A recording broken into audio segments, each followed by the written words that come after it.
Ipangaral ang Ebanghelyo. Sinabi ng Panginoong Hesus sa kanyang mga alagad, "Humayo kayo sa buong sanlibutan at inyong ipangaral ang Ebanghelyo sa lahat ng nilikha. Ang sumasampalataya at mabautismuhan ay maliligtas, ngunit ang hindi sumasampalataya ay parurusahan. At ang mga tandang ito ay tataglayin ng mga nananampalataya. Sa paggamit ng aking pangalan ay magpapalaya sila ng mga demonyo, magsasalita sila ng mga bagong wika, sila'y hahawak ng mga ahas, at kung makainom sila ng bagay na nakamamatay, hindi ito makakasama sa kanila. Ipapatong nila ang kanilang mga kamay sa mga may sakit at sila'y gagaling."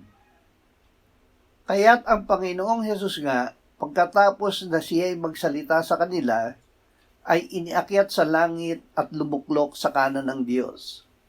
At humayo sila at nangaral sa lahat ng dako, habang gumagawang kasama nila ang Panginoon at pinatototohanan ang salita sa pamamagitan ng mga tandang kalakip nito.